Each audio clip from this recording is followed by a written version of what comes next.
Ao acolher com muito afeto as acadêmicas e os acadêmicos, bem como os convidados, declaro aberta a presente sessão da Academia Piauiense de Letras. E hoje damos continuidade ao programa de atividades da APL para este semestre. Fundada há 105 anos, a Academia Piauiense de Letras é uma instituição republicana. Nesta condição, abraça incondicionalmente os seus valores fundamentais, como a defesa e difusão das virtudes cívicas, estabelecimento do Estado de Direito, em que ninguém está acima da lei, e a democracia participativa, por exemplo.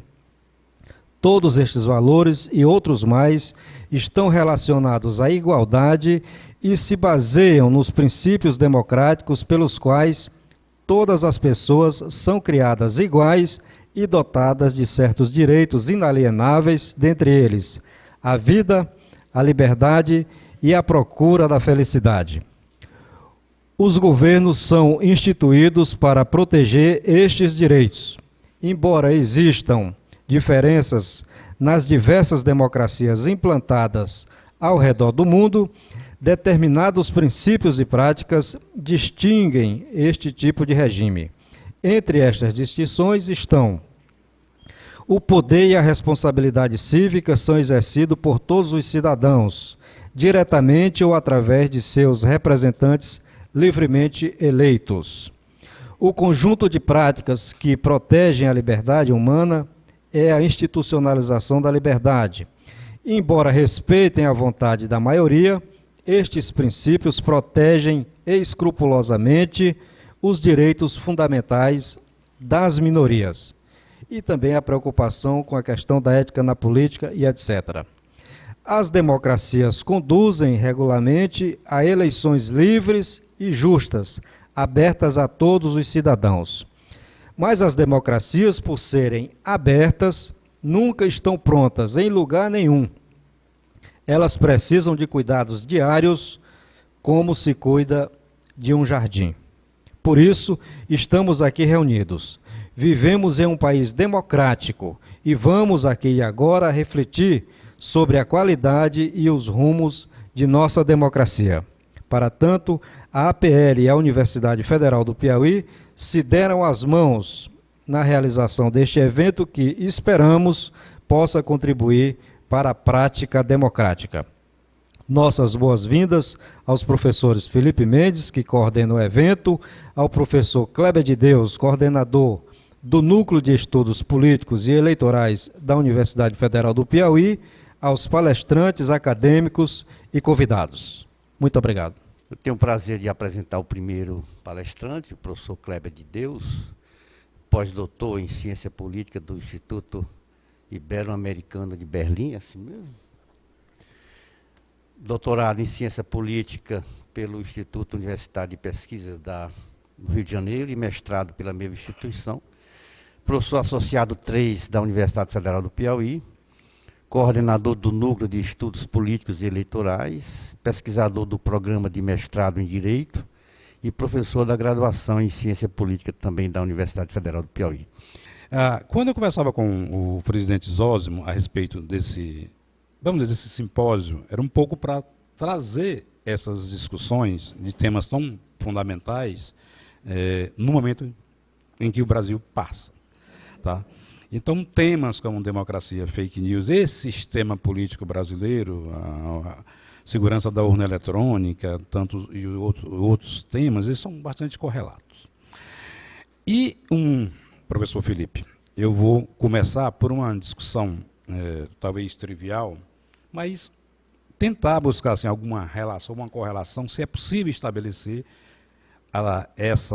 uma relação de causalidade ou uma simples mesmo correlação entre democracia com desinformação, fake news, se isso leva, no limite, a uma quebra do regime democrático ou a um enfraquecimento.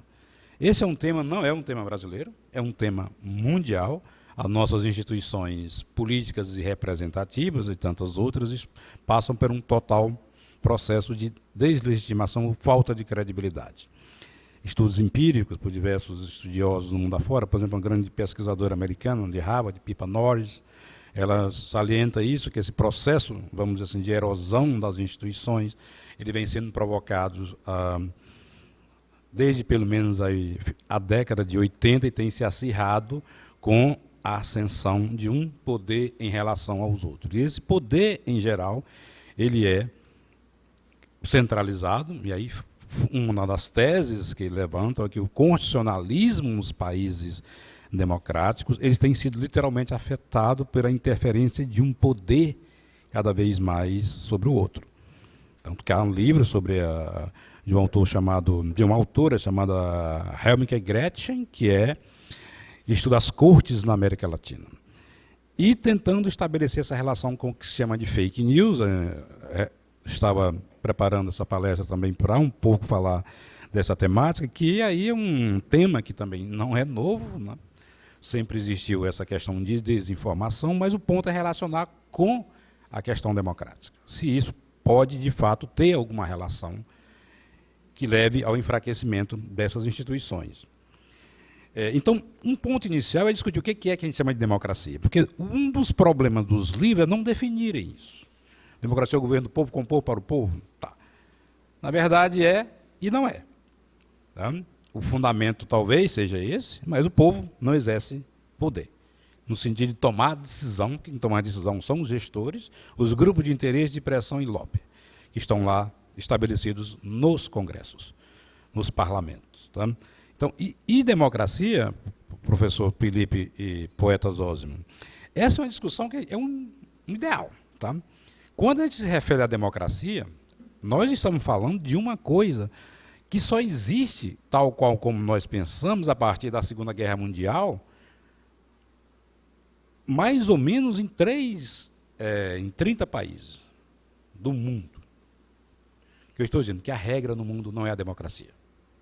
São os regimes autoritários. Infelizmente. Por alguma razão, a maioria dos países do mundo, independente do continente, eles são regimes autoritários. Então, pensar a democracia é um ideal, busca-se, já é dito o chavão, né, que se a democracia talvez não seja o melhor, mas talvez seja o menos pior dos regimes, onde há a possibilidade da convivência, da heterogeneidade de pensamento, sem necessariamente a eliminação do oponente. E talvez seja o grande gancho da democracia. Né? E a democracia, ela se reside num pressuposto muito frágil.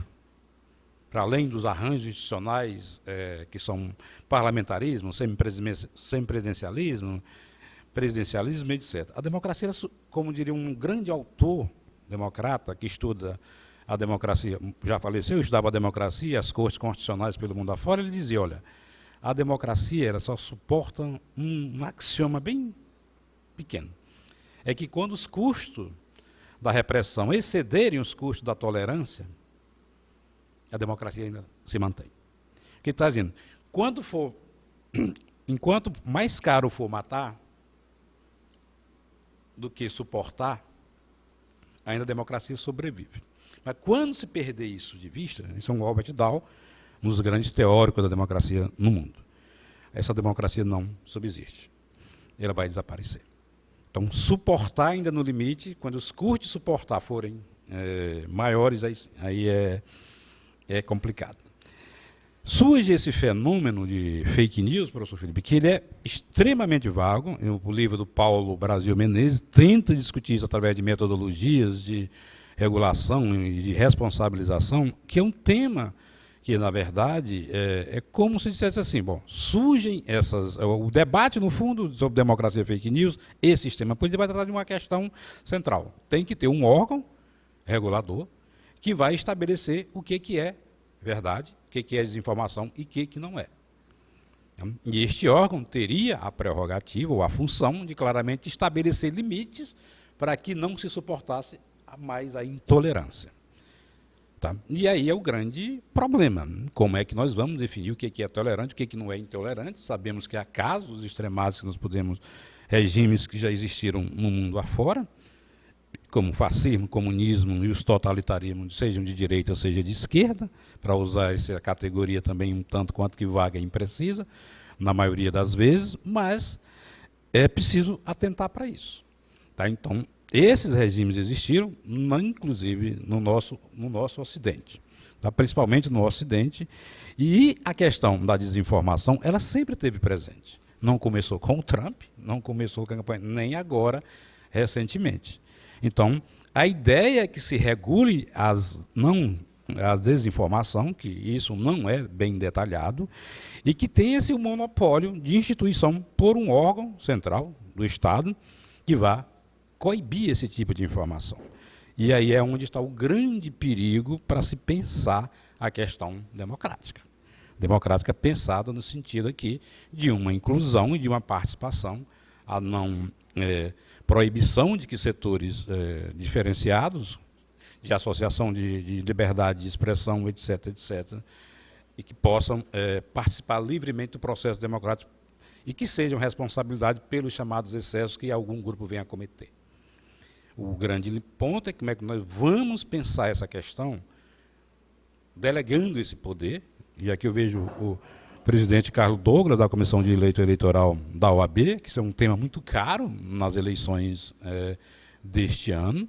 Então, há toda uma literatura que tenta estabelecer esses limites, que, a meu modo de ver, professor Zósimo Tavares, eles carregam um certo tom bastante pesado no sentido de limitar certas participações. E isso é perigoso, porque no momento que eu discordo do professor Felipe e ele não gosta, eu vou mandar eliminá-lo. Eu digo, olha, eu não gosto da opinião do Felipe. Tá? Aí a gente vai... há controvérsias.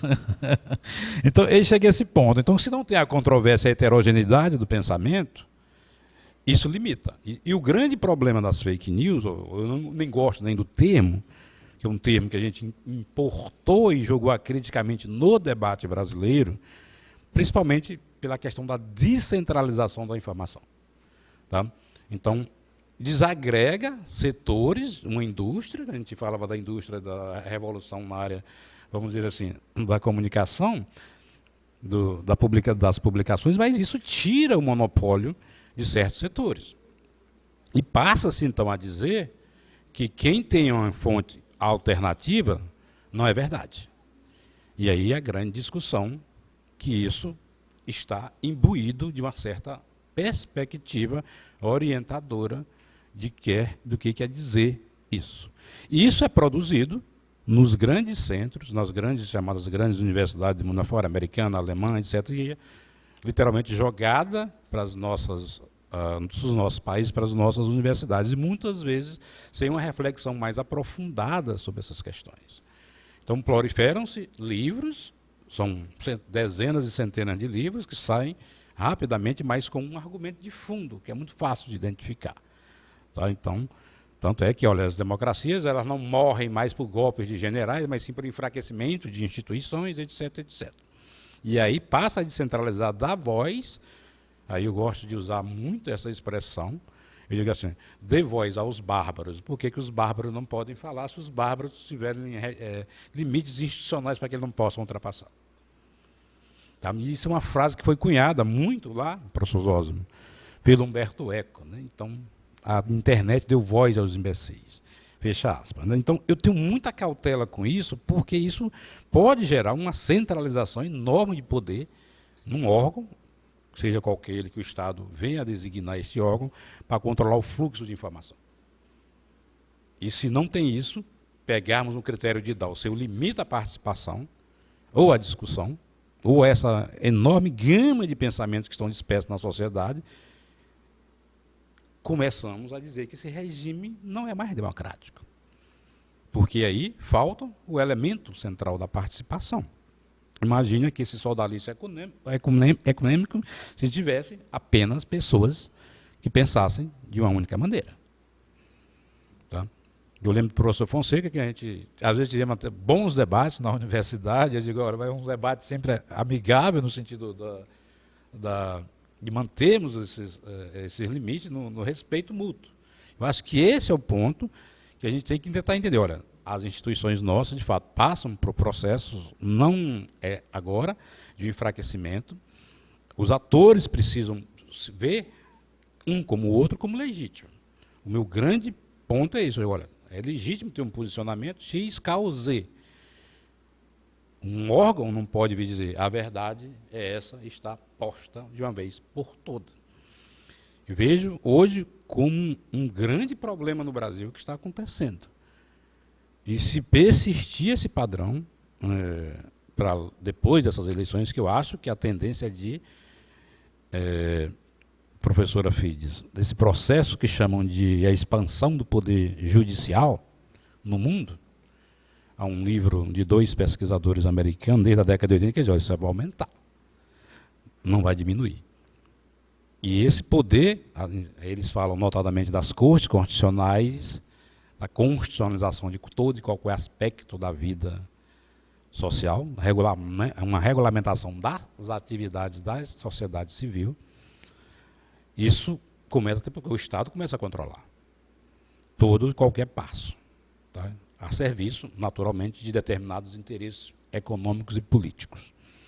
Então, quando há uma quebra desse monopólio, isso geralmente gera um conflito de proporções mais elevadas e principalmente essa intensificação das preferências dos eleitores e dos cidadãos. Por isso que a gente nota claramente, olha, o Brasil vive um momento de polarização. Eu me pergunto, poeta, desde quando, de 89 para cá, nós tivemos momentos que não fossem polarizados, principalmente em eleições presidenciais. Tá? Não teve uma terceira alternativa em 89. Tá? Só foram 2 para cá. Então, isso se intensificou, sim, mas no sentido de que são mais acirradas as participações. Né? Houve um desalojamento de um certo segmento e a ascensão de um outro segmento da sociedade, onde há base social para isso, porque base social, as pessoas apoiam isso. E a gente tem que analisar esse fenômeno com bastante frieza. Dizer, olha, não, independente de ter a preferência por alguma parte, é necessário entender minimamente como que o fenômeno está ocorrendo. E eu acho que isso não vem sendo feito. Digo assim, pelo menos pelos meus pares da ciência política, é muito mal feita essa leitura. Eu digo, na academia me reporto à universidade, no Brasil todo, essa leitura não vem sendo feita de maneira apropriada. Então isso gera mais confusão, professor Felipe, no meu entendimento, e não esclarece o ponto, ou as questões centrais que deveriam ser postas. Tá? Como os conceitos são vagos, são imprecisos, se você pega um livro como o do Paulo Menezes, então um capítulo todo, eu tentei identificar o que ele identificava como fake news. Não há a definição. Tá? Ele vai dizendo que tem que limitar, que é onde é acesso à desinformação, aumento da desinformação, mas nem isso ele vai... Não tem evidências de sustentação para ele dizer o que é isso. E este é um dos livros que orienta hoje a magistratura, pelo menos no sentido da justiça eleitoral. Estava no evento no OAB, quando um colega disse, professor, você precisa ler esse livro. Eu li o livro, tá? O Carlos Douglas estava lá num evento que participei, exatamente discutindo um pouco dessa questão. E aí o apresentador palestrante estava com esse livro, eu vou comprar, vou ler o livro. Então a gente tem que tentar ver, como acadêmico, como pesquisador, onde é que essas questões estão postas. E sobre tudo isso, para mim o ponto central, tem que fazer essa leitura deste processo de uma perspectiva macro ou de várias perspectivas para tentar entender de fato o que está ocorrendo. Porque senão nós corremos o sério risco, a pretexto de melhorar o sistema, piorá-lo. Tá? E o grande debate, o professor Nelson irá abordar essa questão da urna, né, que está aí em voga. Eu tenho esse livrinho bastante interessante do Walter Costa Porto, né, A Mentirosa Urna, onde ele vai mostrando esse processo, lá desde as fundações do Brasil, até recentemente, como que foi se aperfeiçoando, mostrando claramente que em determinados períodos o voto não valia absolutamente nada. Era fraude. Tá? Mudou, naturalmente, um livro muito bem escrito. Walter Costa Porto foi jurista, foi ministro do TSE num mandato. Tá? E é um livro importante para entender com outras discussões, como o COTE, como é que se está dando essa discussão no mundo todo. Né? Então, isso é muito importante para que nós possamos entender essa relação entre a democracia, com um certo conceito de participação mínima, de inclusão, consequentemente, respeito às determinadas regras, essa questão da desinformação, que aí o que é desinformação, o que não é, quem é que vai dizer isso, tá? E ver isso, como é que isso afeta as instituições políticas e representativas brasileiras. Então, essa triangulação, para mim, ela é central para que nós possamos entender e ler e estudar os autores de perspectivas bem antagônicas para entender o funcionamento disso. E o fenômeno é esse. Se nós não entendermos isso, vai ficar muito difícil de, daqui a algum tempo, a gente dizer, olha, nosso regime apresenta problemas. Como é que nós vamos resolvê-lo? Se nós vamos centralizar o poder em um órgão. Aí fere um dos fundamentos mais caros que tem num país democrático, que é exatamente a descentralização do poder. O poder tem que estar descentralizado. Ele não pode estar, o Estado não pode ser esse órgão regulador de toda e qualquer função e atividade que os atores desempenham. Isso é extremamente complicado e essas experiências que assim, os países que assim trilharam essas experiências resultaram em regimes que nenhum de nós quer ver, mas que seja reeditado em qualquer lugar do mundo, principalmente no Brasil. Então, professor Felipe, seria essas breves considerações que eu teria falado e agradeço mais uma vez, em nome do poeta Tavares, por estar aqui neste evento. Muito obrigado. Muito obrigado, professor Kleber. A segunda palestra, Voto e Abstenção Eleitoral no Brasil, uma perspectiva para as eleições gerais de 2022. Doutora Joana Gomes da Silva Neta, advogada, especializada em Direito Civil e Processo Civil, graduada em Direito pelo Centro Universitário Uninova FAP, 2020, mestre em Ciência Política pela Universidade Federal do Piauí, 2014, graduada em História pela Universidade Federal do Piauí, 2011. Então, o tema de hoje que eu vou abordar no painel é a abstenção eleitoral. Esse tema, falei com o professor Kleber, é um tema que vem me chamando a atenção há bastante tempo, né? Em virtude da crescente, que é um movimento que vem sendo crescente nas últimas eleições no Brasil, a abstenção eleitoral, e não só no Brasil, como também na América Latina. No mês de julho desse ano, a gente teve as eleições na Colômbia, e o índice de abstenção eleitoral chegou a 42%. Então, o que faz com que essas pessoas deixem de exercer um direito que foi tão amplamente, né, buscado pelos cidadãos brasileiros? Então, aqui eu vou fazer uma perspectiva teórica, né, para a gente entender conceitos sobre o tema e também trazer alguns dados das últimas eleições. A ciência política e também a sociologia, ela aborda esse tema trazendo duas questões que eles falam. São variantes estruturais e variantes individuais que fazem com que o cidadão e o eleitor não se sinta, não tenha apetência para participar do processo eleitoral. Nessas variantes estruturais, o que é mais forte? É o arranjo institucional, né? Aqui no Brasil, a gente pode observar a legislação, a forma como os partidos políticos se organizam, mas um fator bastante preponderante aqui no Brasil é a questão da obrigatoriedade do voto. Porque, mesmo sendo um direito que é imposto para ser exercido, ainda tem níveis de abstenção eleitoral muito alto. Por exemplo, esse exemplo que eu dei da Colômbia, de 42%, lá o voto é facultativo.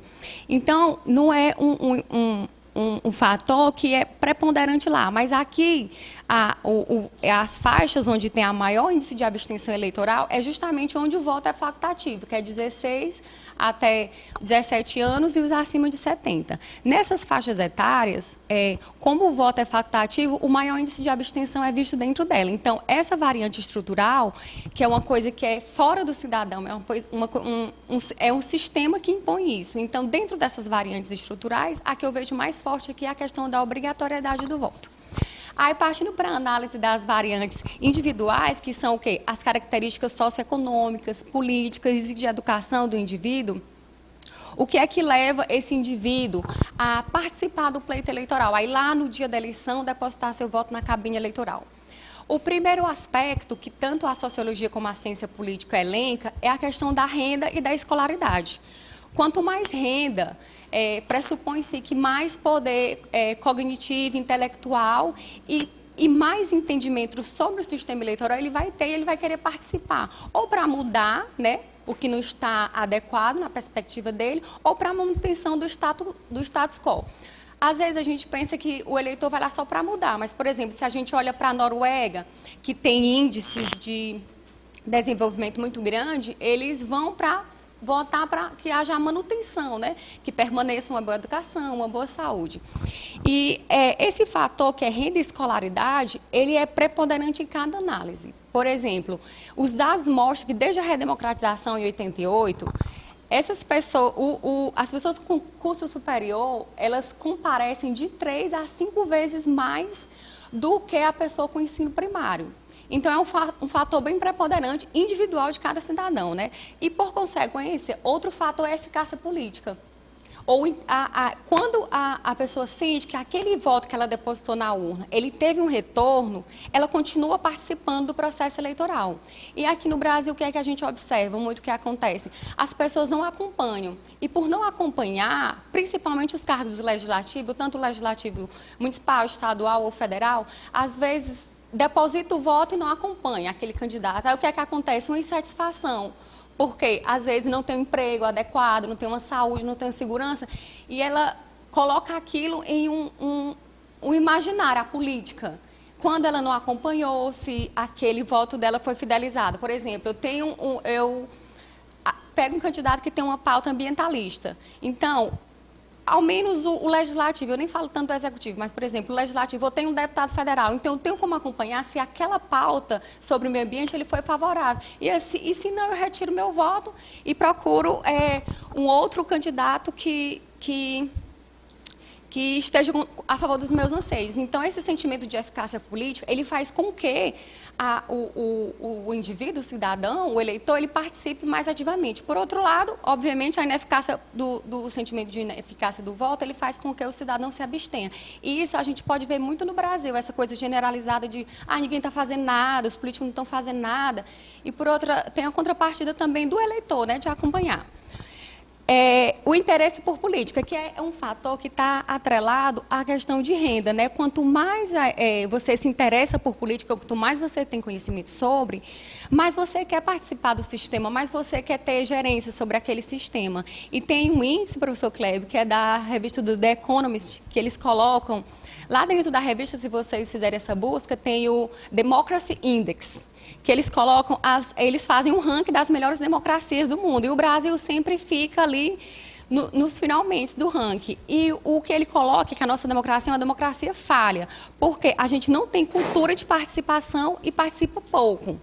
Mas, assim, é um índice, né, desse índice, que ele vem desassociado da história. Porque se você for olhar para o nosso histórico de participação política, hoje, professor Kleber, a maioria dos votantes são mulheres. As mulheres só tiveram o direito de votar, a República é desde o fim dos anos 1800, as mulheres só tiveram o direito de votar em 1932.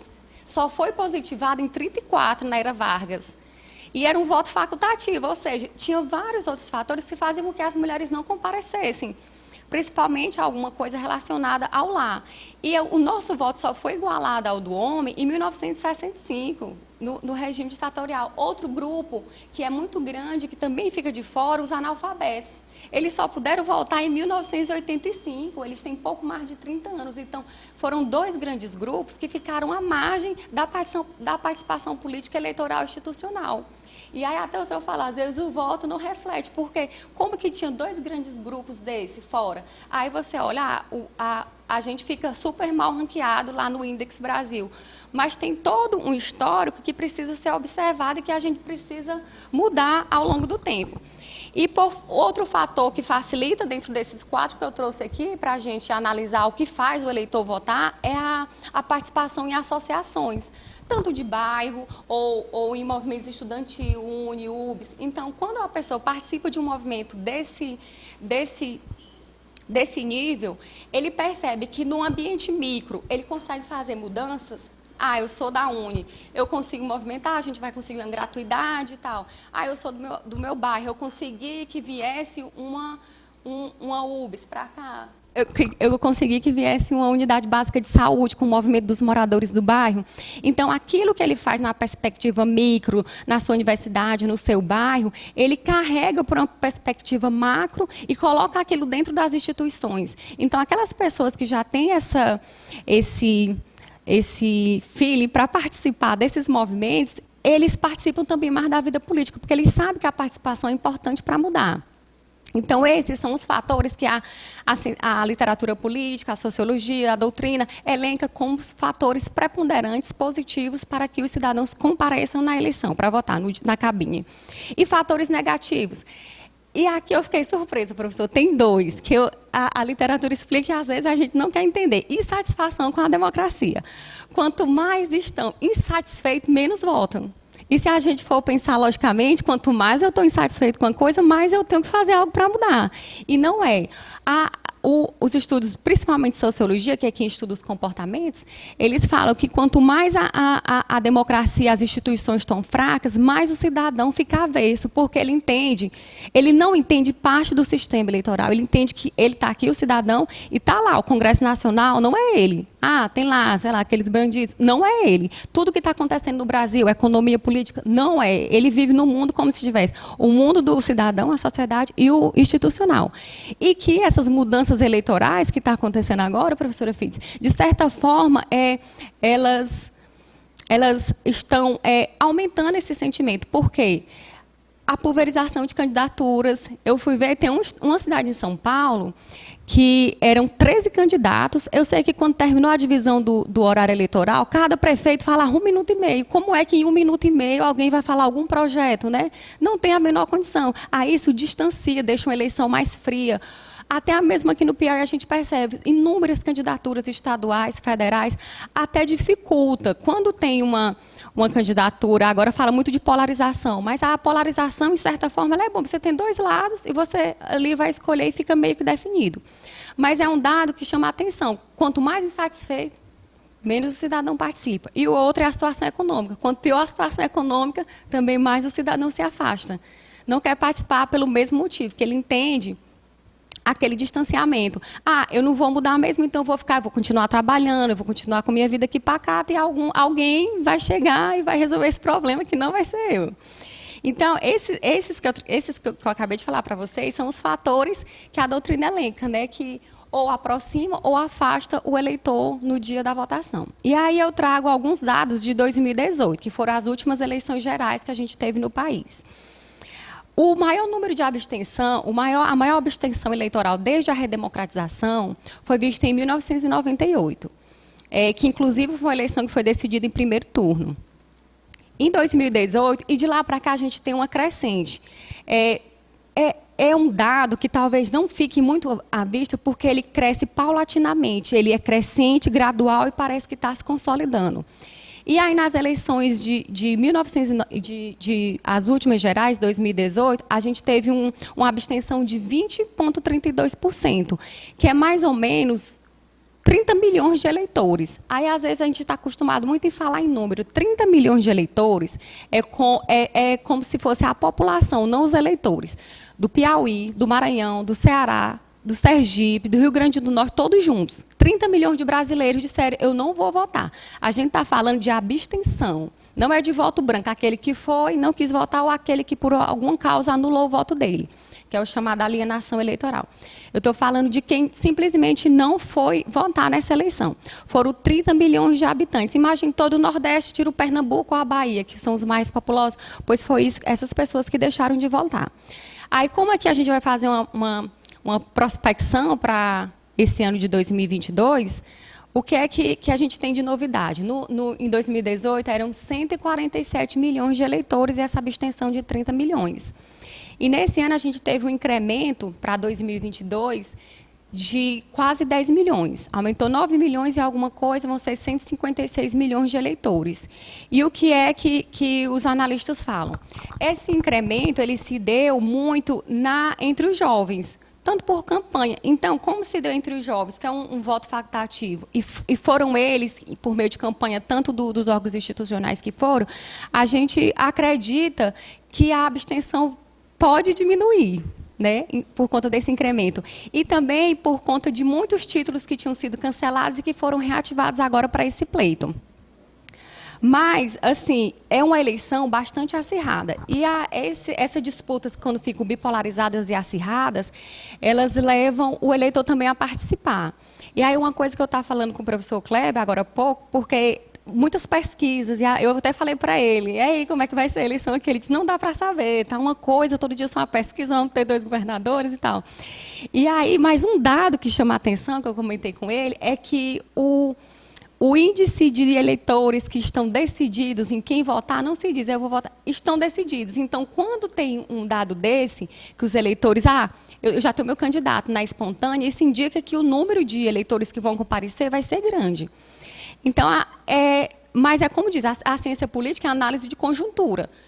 Ontem eu estava assistindo também um cientista político dando entrevista, e na hora que terminou a entrevista ele disse, amanhã eu posso voltar aqui para dizer o que eu disse, porque depende da análise de conjuntura. Pode ser que mude, mas a tendência é que diminua, por conta que essas eleições serão muito acirradas. Então, o que eu tinha para trazer para vocês hoje aqui era isso, esses conceitos teóricos, também esses dados sobre a eleição, e falar da importância da participação do cidadão, não só nesse processo eleitoral, que a gente tem de 2 em 2 anos, né, mas também fora do modo institucional, a participação de qualquer modo que faça com que você exerça seu direito de cidadania e procure sempre uma sociedade melhor com a sua participação. É sobre isso e muito obrigada a todos vocês por estarem aqui, gente. Muito obrigada. Nós vivemos esses últimos 200 anos, um pouco mais de 200 anos, um processo político institucional do Brasil de mudanças bem radicais. Me lembrando aqui, até porque a gente estava discutindo ontem na Academia de Letras Jurídicas, num simpósio que a professora Fiz organizou, Fonseca também estava presente, e eu comentei que em 1821, na eleição para constituinte das Cortes de Portugal, nós tivemos em Oeiras reunidos 105 eleitores. 105, porque era um voto sensível. 105, Piauí todo. Que elegeram o Miguel de Souza Leal Castelo Branco, primeiro, e Ovídio Saraiva como constituintes, e o padre Domingo da Conceição, suplente. 105 eleitores. Esses eram nossos eleitores. Durante o Império, ainda que não fosse uma democracia plena, mas funcionou de alguma forma, ainda que a alternância de poder, liberais conservadores, era só no nome, mas era um voto do bico de pena, uma situação que perdurou até essa reforma de 1932, voto da mulher, etc. Voto de bico de pena. Imagina lá no Novo Nilo como é que devia ser esses votos de bico de pena lá, olhando lá. Isso porque também resisti aqui com o professor Dilson, meu avô Gervásio, eleito prefeito de Barra do Maratuã, em 1925, época do nosso presidente e governador ao mesmo tempo, Matias Olímpio de Melo. Mas era assim um processo. Mais grave ainda na República, porque já era um conceito que existia na Constituição de 1824, que era a Comissão Verificadora de Poderes, que teve afeto para a gente na política local muito grande. Em 1899, o presidente Campos Salles conseguiu mudar o regimento da Câmara dos Deputados para favorecer e dar mais poder a essa Comissão de Verificação de Poderes. Comissão dos 5, ou CVP. Nós tivemos um episódio clássico aqui. Durante o Império, nós tivemos três forças políticas, né? O Coelhado, influência do Coelho Rodrigues, até a saída do Marechal Deodoro, foi hostilizado pelo Floriano Peixoto, perdeu, inclusive, a presidência da Comissão de Elaboração do novo Código Civil por conta desses episódios todos. Era chamado Coelhado. A professora Terezinha Queiroz tem uma obra muito boa sobre isso. Aliás, desculpa, um livro do nosso primeiro presidente, Clodoaldo Freitas, Os Fatores do Coelhado, que é exatamente analisando esse episódio do Coelho Rodrigues. Depois veio o Félix Pacheco, chamado Pachequismo. Félix Pacheco talvez tenha tido um dos cargos mais importantes da República, foi ministro das Relações Exteriores do governo autoritário do Arthur Bernardo. Então ele mandava na política aqui local. Era o representante das elites aqui. Mas no momento sempre o auge do poder, é sempre a véspera da decadência. Escritor, membro da Academia Brasileira de Letras, diretor e proprietário do maior jornal na época, Correio da Manhã. Todo esse poder, e ele disputou o Senado com o Marechal Pires Ferreira. E, aparentemente, ganhou nos votos. Mas essa comissão de verificação de poderes tirou o mandato do Félix Pacheco e deu para o Pires Ferreira. Aí, outra oligarquia chamada peferismo. Um homem poderosíssimo, articulado, praticamente residiu a vida inteira no Rio de Janeiro, não interessava mais as elites nacionais e foi apartado do poder, mesmo tendo um voto a mais. Então nós já vemos que o nosso processo eleitoral é bem complicado, de muito tempo, de muito tempo. Tá? Isso nós tivemos aqui uma incorporação, a reforma de 32, já em 28 a mulher votou na eleição estadual no Rio Grande do Norte, já antes mesmo de 32, a primeira experiência da gente. Lembrando que a mulher só começou a votar em 1897 na Nova Zelândia, 1910 nos Estados Unidos, na Inglaterra só em 1919 na Grã-Bretanha. Em 71 as eleições gerais, podia votar nos cantões, 71. Então não é um processo simples. Não vou adentrar na discussão da Joana, mas lembrando, nós temos uma cidadania em parte, porque é um país que ainda tem 15% da população de analfabeto e talvez 25% de analfabetos funcionais, os analfabetos só têm uma meia cidadania, só tem a cidadania ativa, só pode votar. Então os analfabetos do Brasil não podem ser candidatos. E nós passamos até uns 20 anos atrás, 15 anos atrás, por conta disso, um constrangimento na eleição municipal, que se obrigava os candidatos a fazer uma redação para saber se tinham português ou não. Olha que suprema humilhação que foi um negócio desse.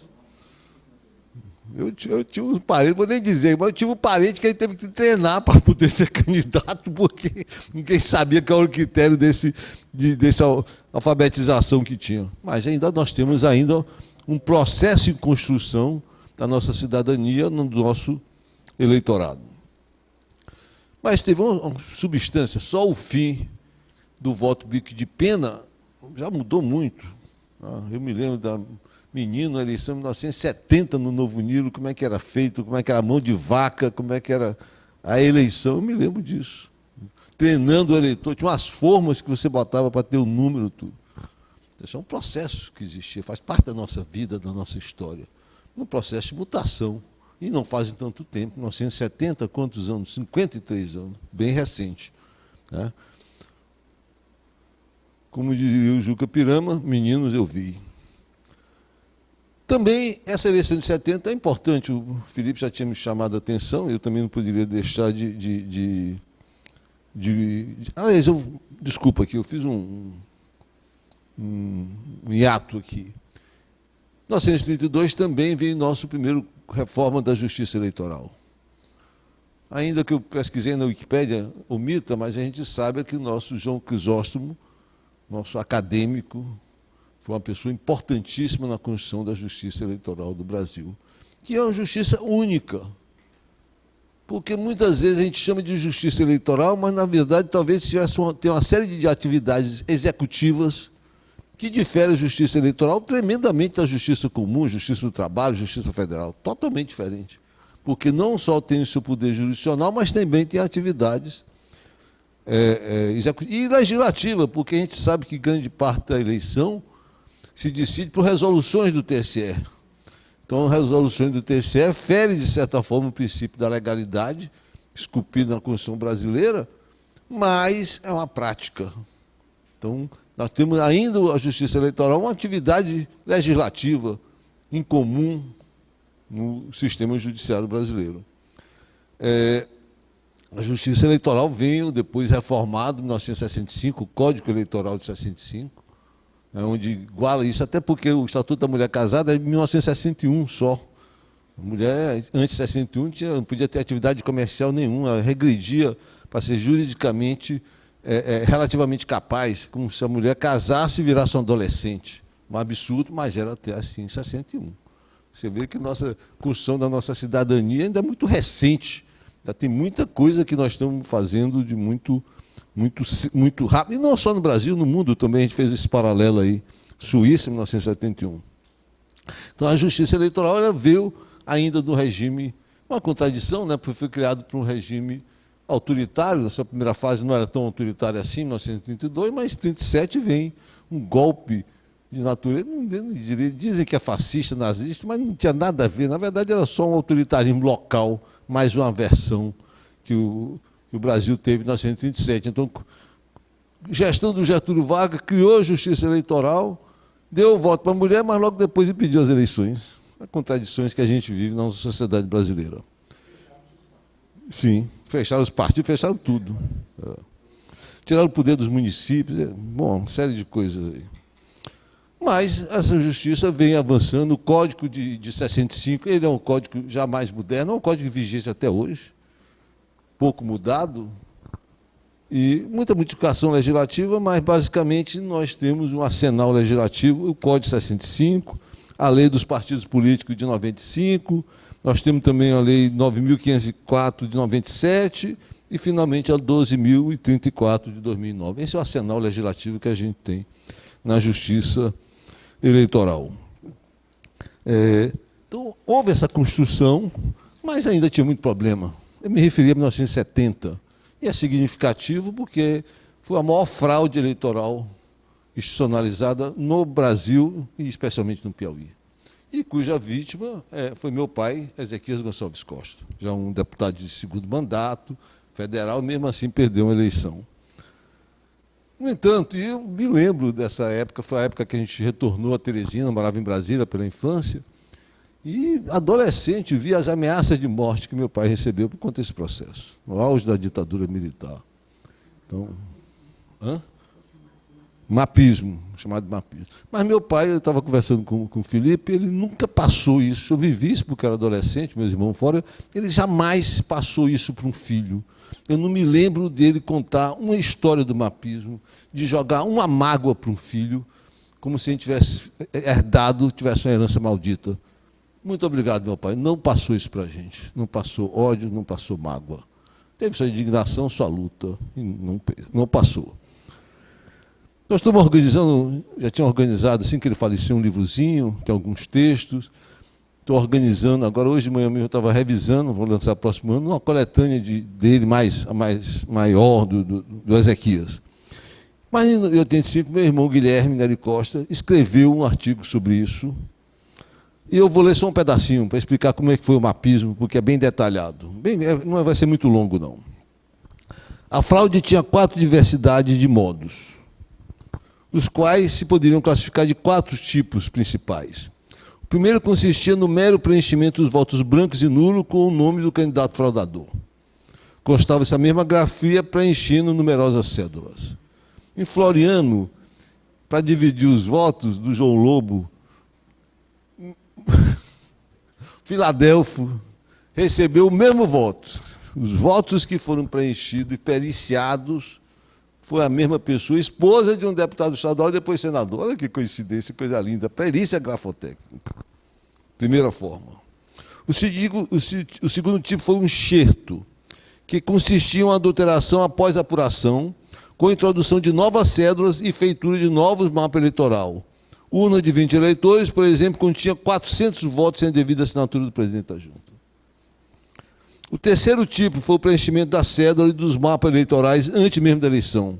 Município de Miguel Leão, os eleitores foram apenas comer o boi, pois a perícia apurou que mais de 90% da cédula de votação foram preenchidas por outros e não por os eleitores.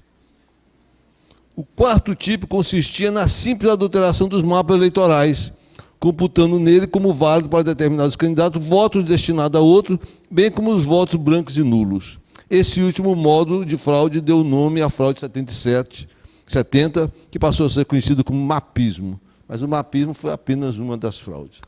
Estou dizendo, quer dizer, se a gente confiar nesse voto também em papel, não é tão simples assim.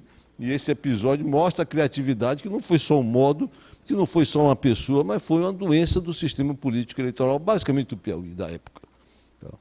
Uma doença. Pois bem, houve uma tentativa de modernização. Eu participei, eu era muito jovem, no Rio de Janeiro, me formando, e fazia movimento estudantil. Eu estava brincando aqui com o Felipe, fazia parte, junto com o meu amigo Joaquim Almeida, a gente era a área de influência, esse era o nome, área de influência movimento estudantil, num grupo que a gente chamado de MEP, olha que nome lindo, Movimento pela Emancipação do Proletariado. Brinquei, estava aqui o MEP, que era um grupo mais baseado no jornal chamado Companheiro, em Minas Gerais, ainda contei para ele, o MEP, ele se achava à esquerda do Lênin, que era a terceira internacional, e achava-se à direita do Trotsky, que era a quarta internacional. Então, o movimento estudantil dizia que a gente era a internacional 3,5, porque nem a terceira nem a quarta internacional. Mas a gente fez. E tinha um deputado, bisneto do Quintino Bocaiúva, chamado Bocaiúva Cunha, tinha sido deputado, Baby Bocaiúva, um playboy político, mas ligado ao Brizola, ao PTB. Ele organizou um grupo de estudantes que tinham saído da universidade. Geraldo Lessa foi senador pela Lagoa, Gustavo Tepini, uma série de pessoas do mundo jurídico, basicamente, que ajudaram a campanha do Baby Bocaiúva. Eu também ajudei, fiz parte desse grupo. E lá teve uma tentativa de apuração, já uma tentativa de modernização, num episódio que chamou-se Proconsult, na eleição de 82. A eleição do Brizola começou com 2%, então tudo indicava que ele ia perder, mas começou a crescer. Essa questão de crescimento de reta final de campanha tem um efeito muito grande. Quando estava o resultado começaram a sair, começou a ter uma distorção, porque não batia com as pesquisas. Olha que coisa interessante. Hoje as pesquisas estão combatidas. Não batia. Era para ter tido muito mais votos. E, na verdade, houve a manipulação de um programa de computador que ele favorecia a publicização dos votos pelas áreas favorecidas aos candidatos contra o Brizola.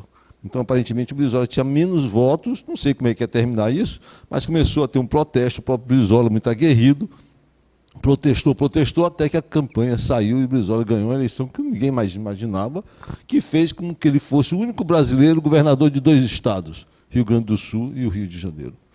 Só para mostrar para vocês que esse processo político, esse questionamento, infelizmente, é uma coisa antiga.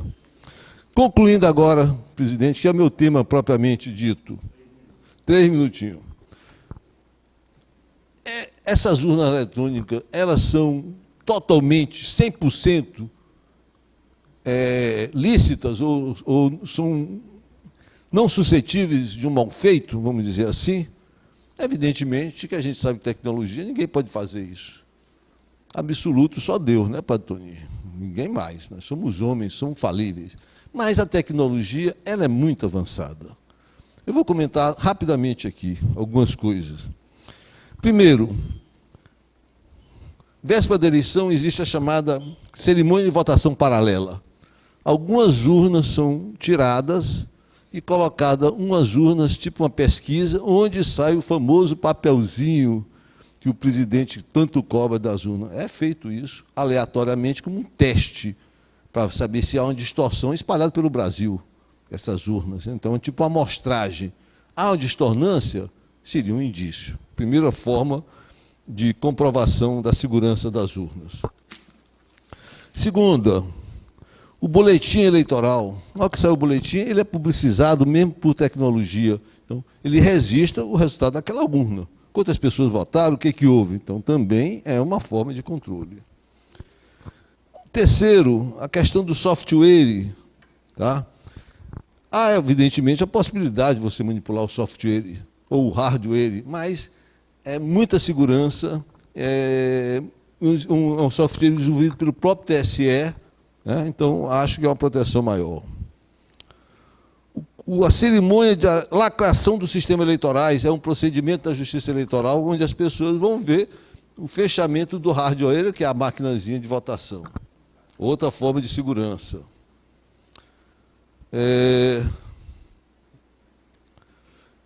A assinatura digital, não é possível alterar os dados dos eleitores por conta do software, do log, e o sistema de registro digital do voto, RDV, que mostra uma segurança quanto a isso.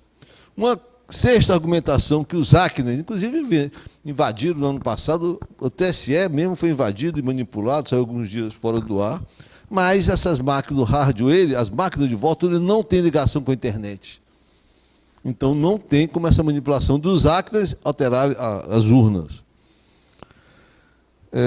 Outra questão, a vigilância muito grande do pessoal da Justiça Eleitoral, porque as pessoas que manipulam essas urnas. Então, há uma preocupação de um cuidado especial e uma própria vigilância nesse conjunto de pessoas que manipulam isso.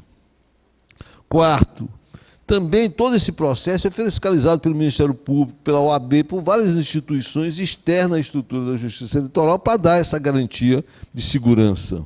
Tá? E lembrando que a nossa urna já tem 18 anos, e até agora não houve um episódio que se comprovasse uma fraude no seu sistema.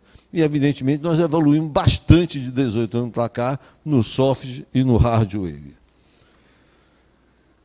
A nossa convicção, não certeza absoluta, é que as urnas são seguras. Mas tudo é um processo de maturação, de tecnologia. Eu, olhando aqui na vida, algumas coisas são inevitáveis. Por exemplo, nós aqui, eu gosto muito de livro de papel, tenho, sei lá, 8.000 livros em casa, gosto desse negócio, gosto de cheiro de papel, mesmo amarelado, cheirando a mofo, ainda gosto. Mas o e-book é inevitável, principalmente para as novas gerações. Então, a leitura de e-book é a tendência. Eu voltei para o meu escritório, estou terminando aqui, voltei para o meu escritório, trabalho online. Não voltei ainda, vou quase sempre, mas meus funcionários trabalham online. Eu estou dizendo isso porque me parece que é inevitável o que estão dizendo da democracia do Zap, que a gente está se preparando para votar pelo celular. Esse vai ser o avanço da frente. Inclusive, mais ainda, uma coisa que a gente sabe que nos grandes países é impossível a democracia direta, a democracia pelo Zap vai permitir consultas online, rápidas e sem muito custo. É um cenário que eu estou vendo, não digo o que vai acontecer agora. Mas a tecnologia, o avanço, o controle, a preocupação da construção da cidadania do Brasil, com todas as dificuldades que já foram narradas aqui, são constantes. Então, eu posso dizer, razoável margem de segurança, que as urnas são seguras e que são um estágio do nosso avanço da nossa democracia e que, como eu estou dizendo, que provavelmente não vai parar na urna, mas vai para o Zap. Como vai ser? Não sei. Estou dizendo, há uma tendência no mundo todo sobre isso. Inclusive, na Europa também estão cobrando muito essa possibilidade de fazer referendo por celular. Concluindo, então, que as instituições, a democracia, a própria sociedade humana, é um processo em desenvolvimento.